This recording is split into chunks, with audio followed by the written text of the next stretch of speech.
So factors on which the absorption of gases on the solid surface depends. तो इनमें से 5 factors हम already discuss कर चुके हैं. Nature of absorbent, nature of absorbent, specific surface area, activation of surface area and temperature. ये 5 parameter हम already discuss कर चुके हैं. आज हम डिस्कस करने वाले हैं 6th parameter, that is effect of pressure. So, how will the extent of absorption depends or vary as you change the pressure at constant temperature? क्या है? At constant temperature, yes.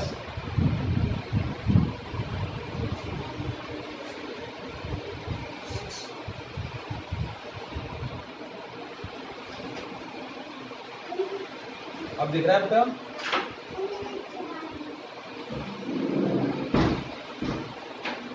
क्या कह रहे हैं? वीडियो है.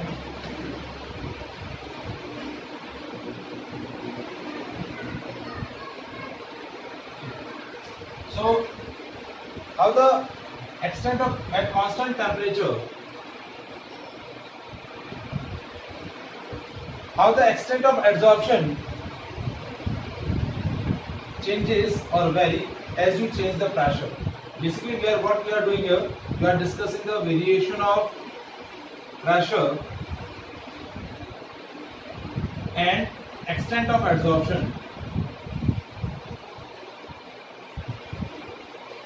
of gases on the solid surface at constant temperature. इसके अंदर हम क्या डिस्कस करने वाले हैं कि कांस्टेंट टेम्परेचर पर जब मैं प्रेशर को वेरी करूंगा, गैसेस प्रेशर को वेरी करूंगा, तो किस तरीके से एक्सटेंट ऑफ एब्जॉर्प्शन जो है गैसेस का सॉलिड सरफेस पर अफेक्ट होगा. तो ये जो वेरिएशन है, that variation first discussed bye a scientist named फ्रोनलिक. So this graph is known as, this variation is known as फ्रोनलिक absorption isotherm. ये वेरिएशन जो है वो क्या बोला जाता है? फ्रोनलिक, FREUNDLICH, फ्रोनलिक एब्जॉर्प्शन आइसोथर्म. आइसोथर्म क्यों बोला? Because here we discuss the variation in extent of absorption and the pressure at constant temperature. So that's why this graph, this variation is known as Freundlich absorption isotherm. So Freundlich suggests that the extent of absorption changes as you change the pressure, but that variation is depends on the different values of pressure. कैसे vary कर रहा है? देखिए कि when the pressure is low, then extent of absorption is directly proportional to the pressure. क्या है? 3 variation है. देखिए इस ग्राफ को ड्रॉ करने से पहले क्या बताया? एट लो प्रेशर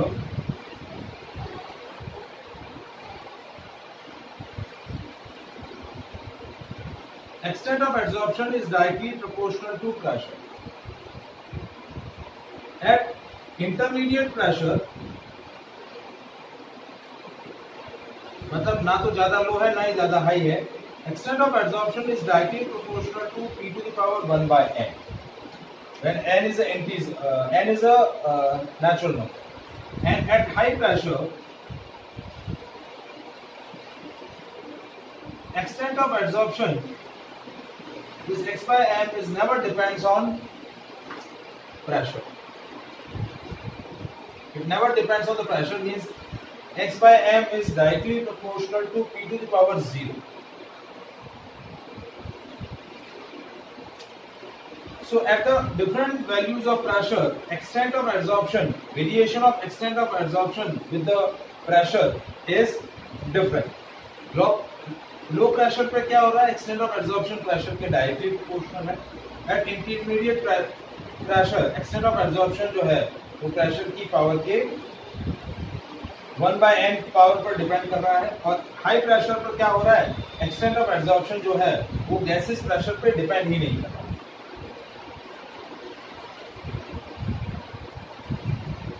यहाँ पर आपका वेरिएशन क्या हो रहा है, x by m is equal to k p, यहाँ है x by m is equal to k p to the power 1 by n, और यहाँ आपका एक्स बाय एम क्या आ रहा है, x by m is equal to k, constant, क्या हो गया, कॉन्स्टेंट।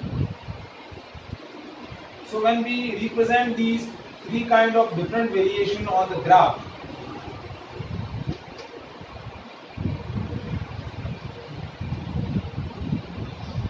तो ग्राफ किस अकॉर्डिंग प्लॉट होगा, देखिए graph is plotted between extent of absorption and the pressure.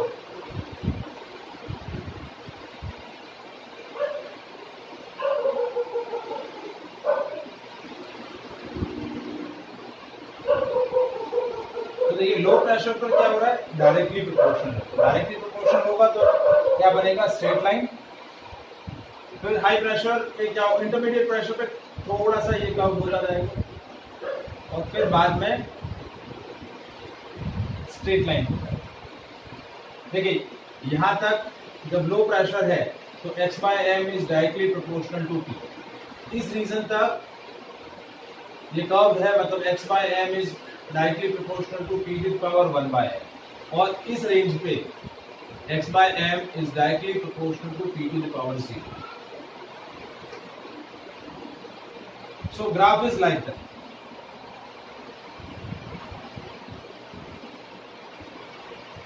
That is at constant temperature T1।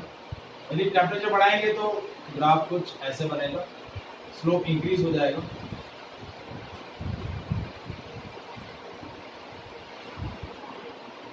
कुछ ग्राफ ऐसा बनेगा।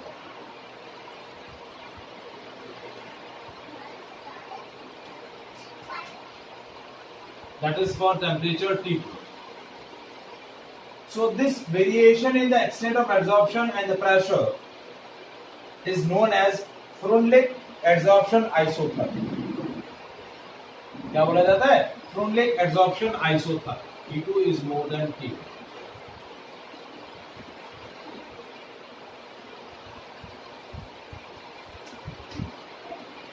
And when we represent this variation mathematically, x by m is directly proportional to p to the power 1 by n। We remove the proportionality sign, we add k p to the power 1 by n। Now taking a log on the both the side, so log x by m is equals to log k p to the power 1 by n। यहाँ हम क्या करेंगे, एक log का property हम use करेंगे, log m into n, ये हो गया log x by m is equals to log k plus log p to the power 1 by n। ठीक है, और ये जो 1 बाय n है ये आगे आ जाएगा, तो ओवरऑल रिलेशन क्या बनेगा, log x by m is equals to log k plus 1 by n log of p। ये आपका ओवरऑल रिलेशन बन जाएगा extent of absorption and pressure के बीच में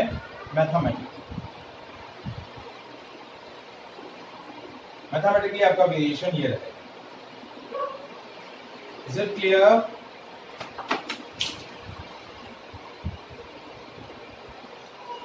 This is at an intermediate range of pressure। क्या होगा, that is at an intermediate range of pressure। So on basis of this mathematical equation, when we plot a graph between log x by m and log p, तो देखिए ये आपका क्या है y, ये x, इसके साथ ये टर्म हो गई m और ये हो गई c। तो ग्राफ कुछ स्ट्रेट लाइन इस तरीके से, ये आपका हो जाएगा log a, स्लोप हो जाएगा आपका 1 बाय n, स्लोप क्या हो जाएगा 1 बाय n। तो इंटरसेप्ट क्या हो गया, इंटरसेप्ट हो गया log k, और स्लोप क्या हो जाएगा, slope will be 1 by n।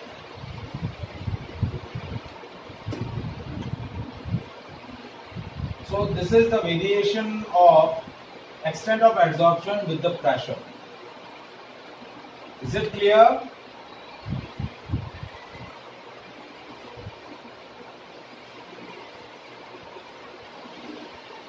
Is it clear?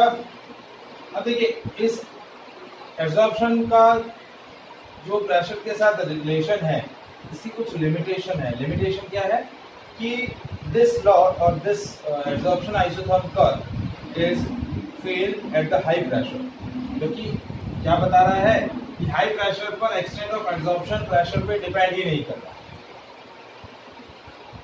तो हाई प्रेशर पे ये फेल हो जाता है, या फिर आपकी यदि एड्सॉर्बेंट की कंसंट्रेशन हाई है, क्या है एड्सॉर्प्शन के अंदर एड्सॉर्बेंट की कंसंट्रेशन हाई है, so at the high concentration of adsorbent it fails to explanation of the extent of adsorption over the extent of adsorption variation of the extent of adsorption with the concentration। मतलब देखिए ये हमने discuss किया extent of adsorption of gases over the solid surface। अब इसी तरीके का यदि हम एक और पॉइंट डिस्कस करने वाले हैं वो है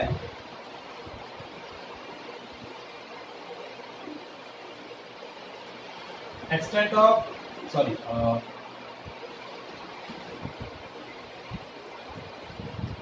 extent of adsorption of solid solute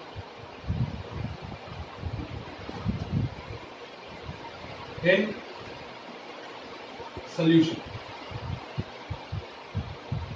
मतलब जब हम क्या कर रहे हैं सॉलिड सल्यूट को सॉल्यूशन के अंदर डिसॉल्व कर रहे हैं तो सॉलिड सल्यूट के पार्टिकल्स सॉल्यूशन में किस अकॉर्डिंग एब्जॉर्ब हो रहे हैं, तो that extent of absorption depends on the concentration. तो हमारा जो नेक्स्ट पैरामीटर है that is concentration of solute.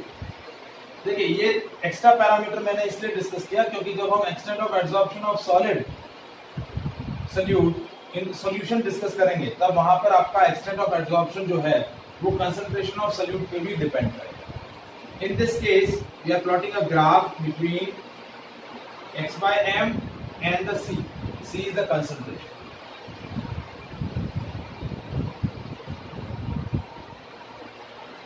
और ये जो कंसंट्रेशन और एक्सटेंट ऑफ एब्जॉर्प्शन के बीच में जो वेरिएशन है that will be the same as the variation of extent of absorption and pressure. हम यहाँ इसलिए डिस्कस कर रहे हैं क्योंकि ये वेरिएशन भी कुछ ऐसा ही रहता है। तो जब हम यहाँ लॉग लेंगे तो log x by m is equal to log k plus 1 by n log c। बस से चेंज क्या हुआ है, यहाँ प्रेशर की जगह कंसंट्रेशन आ गई। This is extent of absorption और यहाँ आपका आ गया कंसंट्रेशन। ग्राफ वैसा ही बनेगा। तो जो हम लिमिटेशन में बताना चाह रहा था वो लिमिटेशन क्या थी कि जिस तरीके से गैसेस का सॉलिड सरफेस पर एब्जॉर्प्शन हाई प्रेशर पर डिपेंड नहीं करता है, उसी तरीके से extent of absorption of solid solute in the solution is never depends on the concentration when the concentration of absorbent और solute particle is high. Is it clear?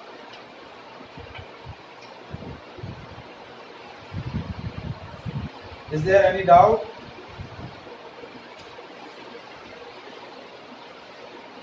Any confirm? Basically देखिए ये जो एब्जॉर्प्शन है इसमें हम क्या कर रहे हैं कि जो सॉलिड सल्यूट सॉल्यूशन में डिसॉल्व है वो सॉलिड सल्यूट को हम क्या कर रहे हैं सॉलिड सरफेस पर एब्जॉर्ब करवा रहे हैं। इस पर एब्जॉर्ब करवा रहे हैं solid surface. Means we have a solution, तो सॉल्यूशन के अंदर सॉल्यूट और सॉल्वेंट है। Now we are absorb the solute particle which are present in the solution on the solid surface। solid surface is either activated charcoal, either animal charcoal। यदि उस solid surface पर जब हम दूसरे solid particles को absorb करवाएंगे तो वो extent of absorption किस पे डिपेंड करेगा, concentration पे डिपेंड करेगा। किस पे डिपेंड करेगा, concentration पे डिपेंड। और जब हम extent of absorption और concentration पे बीच में ग्राफ प्लॉट करेंगे तो ग्राफ कुछ ऐसा ही आएगा जैसा प्रेशर के लिए आएगा। Is it clear?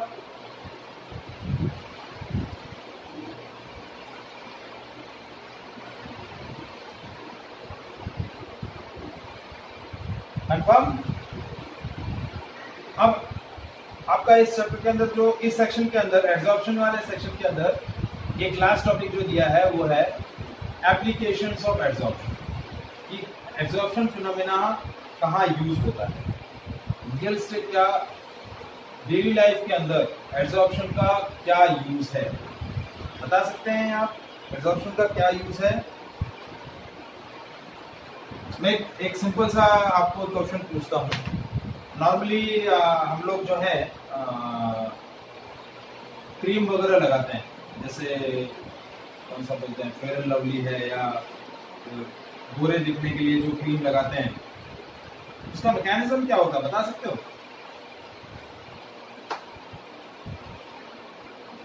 क्या कैसे वर्कआउट करता है वो?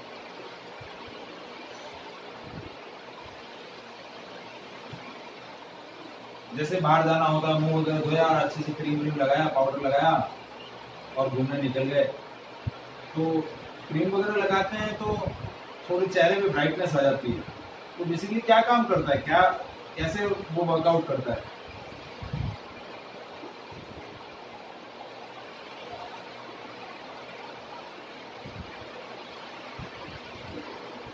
एनीवन?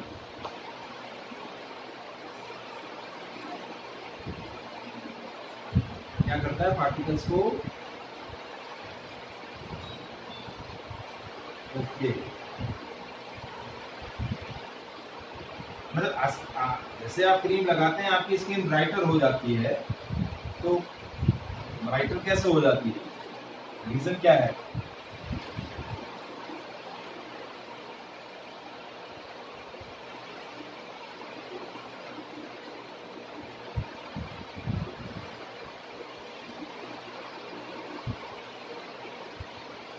हाँ भाई वंदन,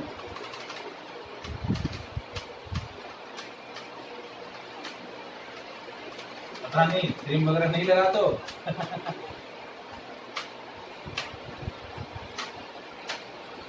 लगाते तो होगे।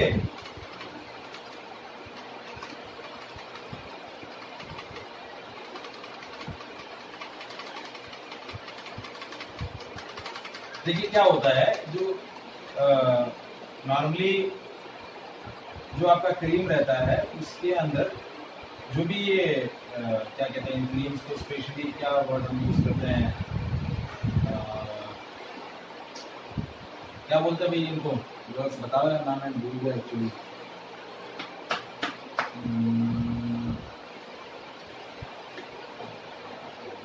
नॉर्मली क्या होता है इन क्रीम, नॉर्मली जो आप ये क्रीम्स वगैरह लगाते हो, जैसे मैंने फेयर एंड लवली का एग्जांपल दिया,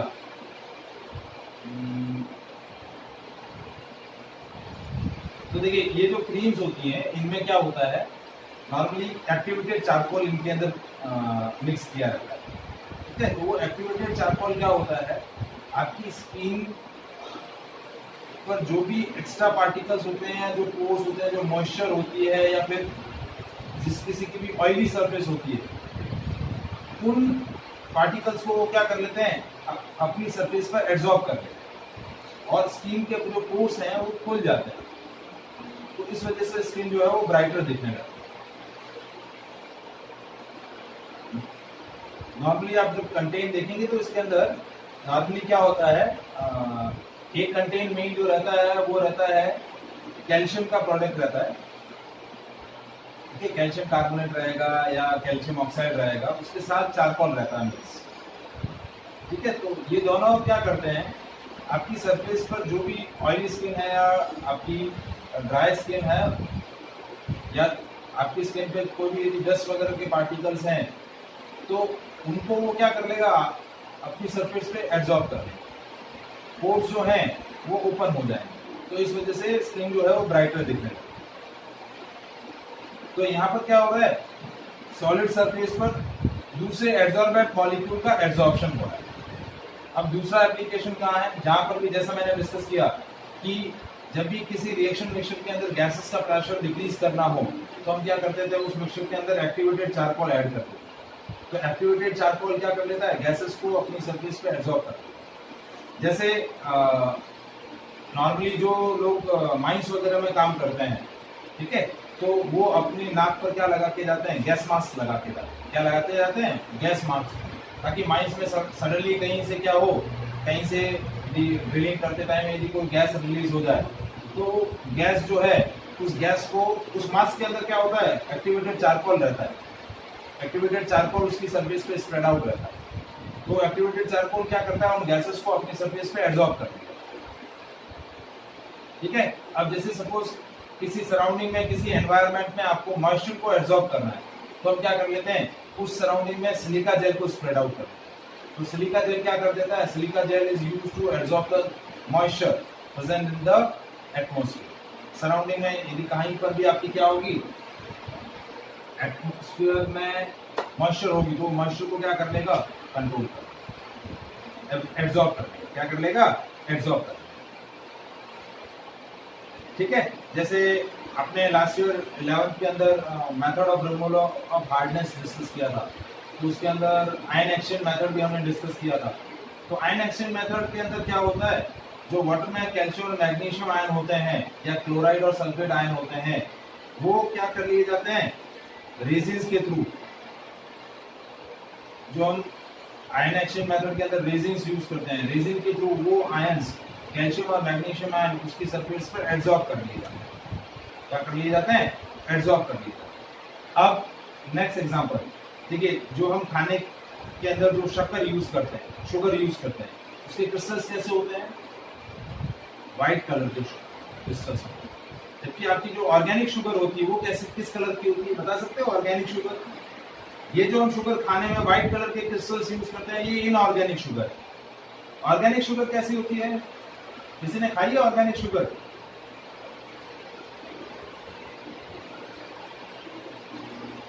हाँ, वो ब्राउन शुगर जो होती है वो ऑर्गेनिक शुगर होती है, वो एक्चुअली नेचुरल शुगर है। उसको ज्यादा खाने से नुकसान नहीं होता है। आप ये जो इनऑर्गेनिक शुगर खाते हैं ये ज्यादा हार्मफुल है, क्योंकि इनऑर्गेनिक शुगर कैसे बनाई जाती है, जो ऑर्गेनिक शुगर में जो व्हाइट ब्राउन कलर होता है, वो ब्राउन कलर एनिमल मेम्ब्रेन पर, एनिमल चारकोल के थ्रू क्या किया जाता है, एब्जॉर्ब किया जाता है। क्या किया जाता है, ब्राउन शुगर जो होती है ऑर्गेनिक शुगर, उस ऑर्गेनिक शुगर को, उसके सोल्यूशन को क्या किया जाता है, एनिमल चारकोल के थ्रू पास करवाया जाता है। ठीक है, और एनिमल चारकोल क्या करता है, उस ब्राउन कलर को अपनी सरफेस पर एब्जॉर्ब कर देता है और फिर व्हाइट कलर के क्रिस्टल्स बनते हैं। वो व्हाइट कलर के क्रिस्टल्स हम जिसको हम इनऑर्गेनिक शुगर बोलते हैं, जिनको नॉर्मली हम खाने में यूज करते हैं। तो वहां पर भी एब्जॉर्प्शन बिना यूज हुआ।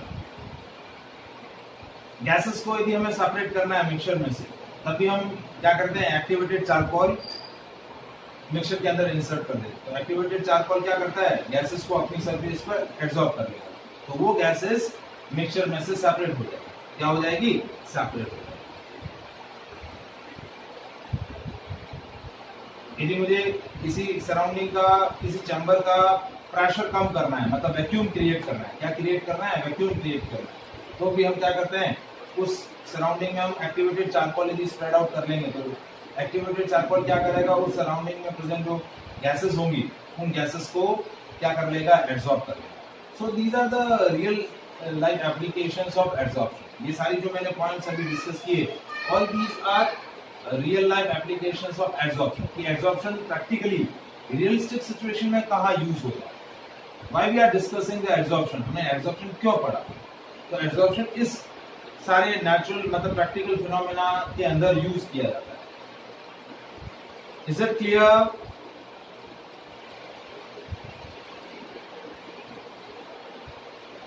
आया समझ में?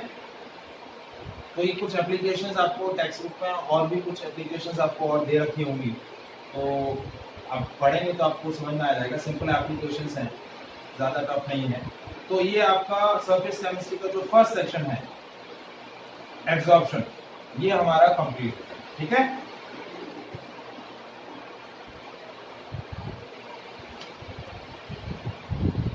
Is it clear?